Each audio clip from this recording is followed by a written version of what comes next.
I'm glad to be here as part of your 150th anniversary, and 150 years is a long time. It's a long legacy and a lot of endurance.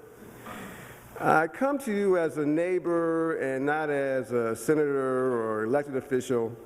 I usually ask people to call me Art, and that's much easier for me. I've been places where people saying, Senator, Senator, and my chief of staff says, hey, they're trying to talk to you. So it's much easier for me to, can you receive me as a neighbor?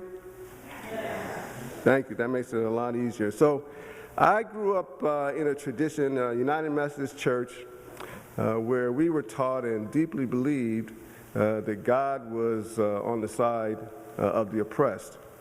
And I came up from, I guess at that time, would be called a liberation theology church. And liberation of the oppressed was at the core of our faith. It was at the core of our activities in the church. So what I'd like to talk to you about today is related. It is on a question that is significant, I believe, for the Commonwealth, definitely significant for the legislature and our community, and that's the topic of what do we owe to each other? What do we owe to each other? Now, that is not the topic that's on the announcement of partners in the future.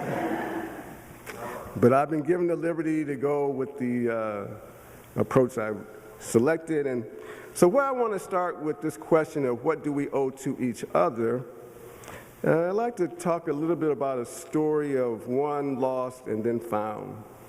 So there's an 18-year-old woman who had been hiking with two friends in wilderness in Oregon. The group encountered a snowfield, and one woman, the woman who got lost, turned back alone to return to the trail that they had been on, but wandered off the trail in the night and became lost. Her friends, once they got home, immediately reported that one had been lost. So they contacted a rescue team, and the rescue team went out to try to find her. And they found some footprints. They followed the footprints and found the lost hiker in a steep drain. She was freezing, cold, and hungry, but had been rescued. Now, I know you've heard a bunch of different types of rescue stories before. Some people have been lost overnight, some a week, some years. And what I find common in these rescue stories is, number one, the person who was missing, there was someone to report that they were missing. Someone recognized they were missing and said, we've got to find that person. Second, the rescue teams went out after they heard it, and the rescue teams stayed until they could find the person, even with a mere footprint.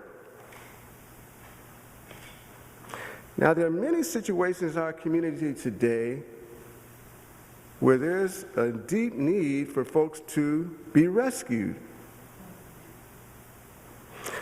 Let me share one or two or three, depending on how much time I have. But one example, in this district, on Washington Lane near Chew, there's a school called Roosevelt.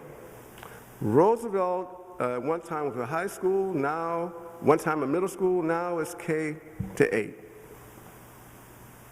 In fourth grade and third grade, they take a standardized test to see how they're doing in reading and math. In 2014, no matter how you feel about standardized tests, there was not one child who was proficient in reading or math. Not one.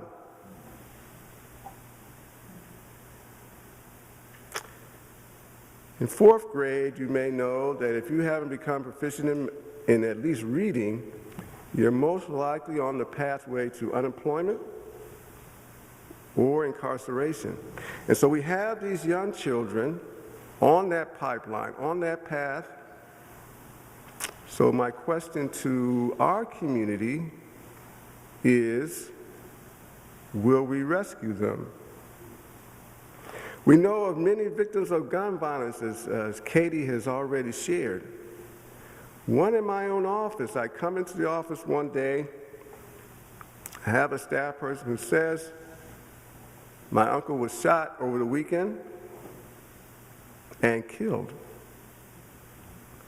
So the gun violence is not just in the statistics of those who are losing their lives, they're in our communities, they're in our offices, they're in our neighborhoods. Will we rescue them? And there are, unfortunately, about 1 million Pennsylvanians earning very low wages. I met one lady who makes $8.25 an hour. She can only get about 30 hours a week.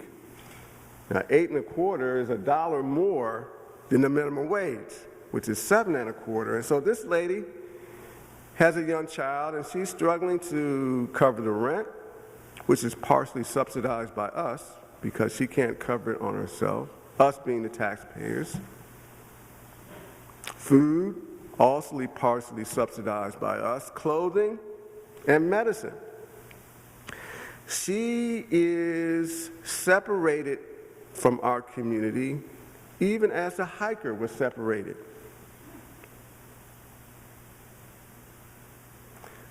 So in the legislature, we look at this question of what do we owe to each other, and when it comes to low-wage workers,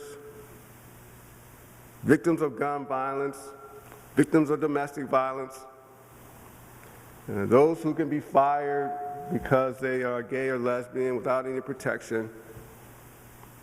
The first test then is, are we reporting it? Are we sharing that these individuals are missing from the community? And to some extent we do, because we're all aware, or many of us are aware, that these people are not connected, that they're excluded, they're outside, they need to be rescued. The second question then is, do we send a rescue mission for them? We do not, in the legislature in general, have a rescue mission for the victims of gun violence, for the low-wage workers,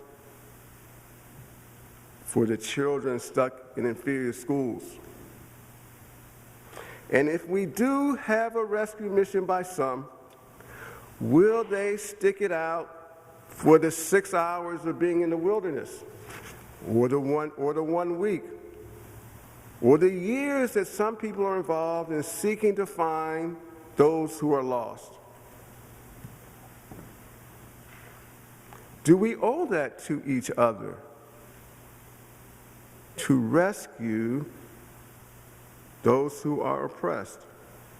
So I know that in this church you do believe that we owe it to each other to rescue those who are oppressed. You've got a history of it, a 150-year history of it. I already shared that you've been involved as a church over history with the abolition of enslavement, one of the greatest acts of separating one from another, separating the human race. But that struggle took many centuries, cost many lives, and as Bishop Tutu said, not all saw the ultimate outcome. You're a church that in the 20th century stood for integrating this community, where many may have not reported it, not responded. You recognize that having a community where the barriers of race stood was wrong. Not only that it was wrong, that action had to be taken. Knocking on doors, persuading each other. This is not easy work. Today, I know that you all are involved in housing homeless individuals, providing tutoring to kids at Lingelbach Elementary School. This is who you have been, and I believe this is who you are today. So what must we do now? I know it's hard for many of us to believe that we can rescue those who have been lost, that we can bring back those who have been separated from us into one community. But I want to share some modest victories that we've had this year, because I know there's a lot of reports about defeat. This year alone, we were able to secure approval of medical marijuana for families in certain situations with having severe pain. And that's a victory. It is a modest victory, but a victory nonetheless. This year, we were able to approve a housing trust fund, which provides more money to provide affordable housing for low and moderate income people. Even on the education front, where we've been fighting a serious struggle, we were able to approve a funding formula for schools that gives 4 times the amount of money to high poverty schools than to rich schools. So we have made some progress. And we have allies beyond Philadelphia. And that's where I want to go to next, because I see my time is getting closer to the end than I anticipated. So many of you have probably heard, we live in a state where people in this area tend to agree with us more than some people in the middle of the state. You've probably heard something like that, and there are different phrases to characterize that, but I'm not going to go that far. But I do want you to know that on the school issue, there are schools across the Commonwealth almost as poorly funded as ours. Not as, but almost as poorly, and those folks are our allies. Around the state, there are organizations like Heeding God's Call that want to prevent gun violence. One of them is called Moms Demand Action. And Moms Demand Action, I learned last summer, has more members in Pennsylvania than the National Rifle Association. Let me repeat that.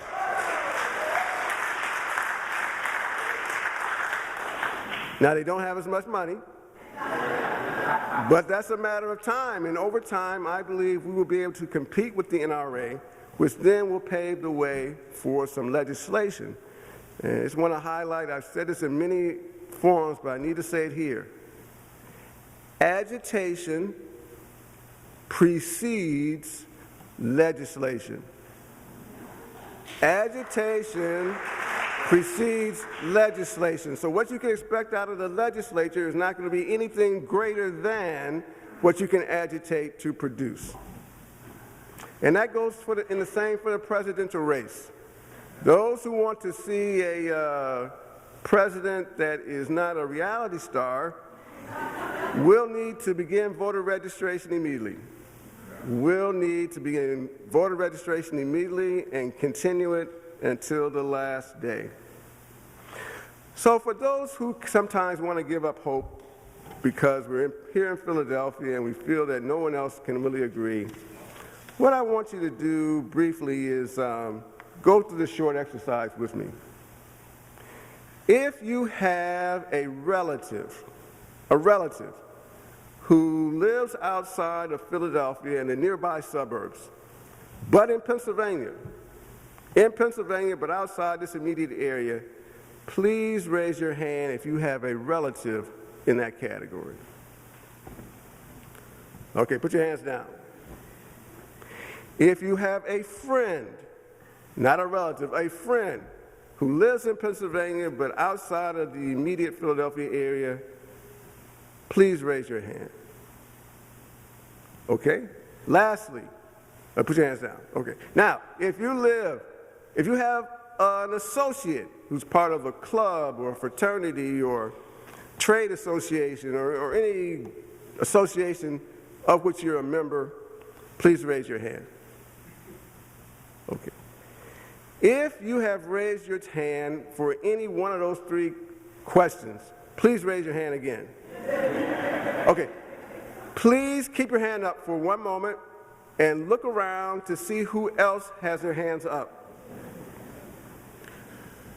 So what I have found, okay. I look back at the trombonist. Years ago I played trombone, but nevertheless. So what I want to share with you is that each time I raise those three questions, I get a very similar response. It's a valuable response because those folks who are outside of the immediate Philadelphia area, you have a connection to as a family member, a friend, or an associate. These are the individuals that I want you to call, contact, email to align them with raising the minimum wage, preventing gun violence, funding schools, addressing mass incarceration. You have a relationship with the people that we need to bring about change in Pennsylvania. I'm not asking you to go to Alabama or Georgia. This is not 1958 or 63. Instead, I'm asking you to reach out to those people you already know, and I'm asking you to do it in a certain time frame. This activity we need to do in an organized way. This Tuesday is a Raise the Wage Pennsylvania Lobby Day. Tuesday is Raise the Wage Pennsylvania Lobby Day. So if you would contact your family, friend, or associate and ask them to call their legislator on Tuesday, it will be the one way we can organize all those who are connected to those who have raised their hands. Now I know that this is a church that has been there before, in action. I ask you only one thing.